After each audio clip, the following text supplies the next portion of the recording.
bisa kembali memasuki dunia roh seperti yang terjadi di kuil udara selatan sebelumnya.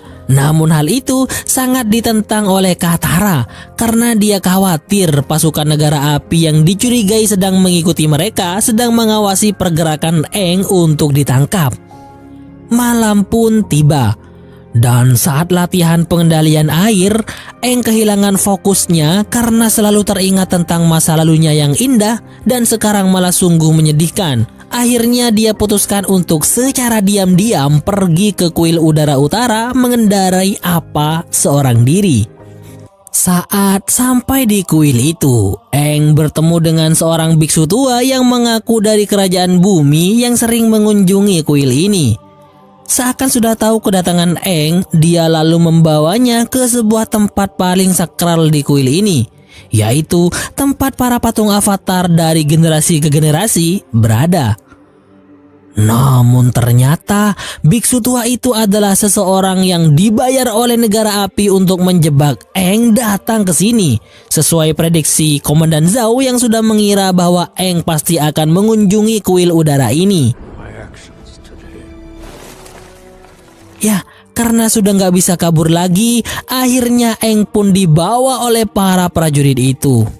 Dalam keadaan tidak sadarkan diri, Aang malah memasuki dunia roh kembali dan lagi-lagi bertemu dengan sang naga yang tak lain merupakan roh suci. Dia mengatakan bahwa Aang harus segera pergi ke suku air utara secepatnya karena rahasia kelemahan mereka sudah diketahui oleh negara api yang sebentar lagi akan melakukan penyerangan ke sana.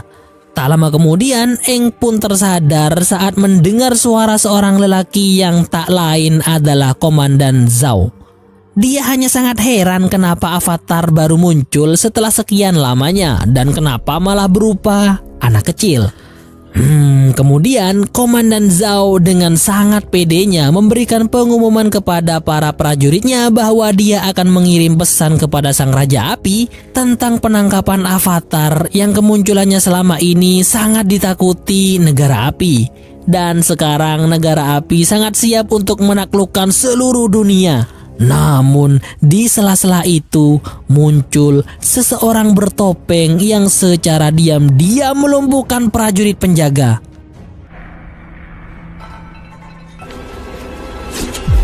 Lalu dengan cepat membantu Aang keluar dari belenggunya.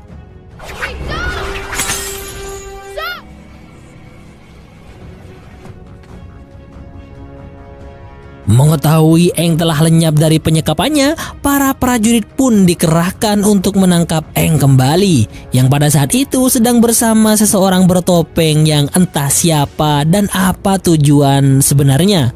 Mereka berdua pun bertarung dengan banyaknya prajurit negara api di sana.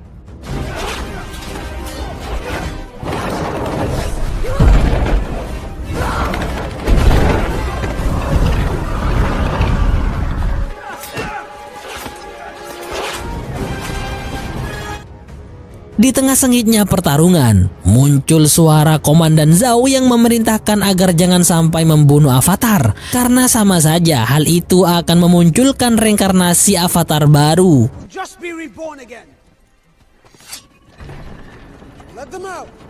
Nah, hal itu kemudian dibuat kesempatan oleh seseorang bertopeng yang kemudian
Sebuah kisah tentang dunia yang berisikan 4 bangsa pengendali elemen.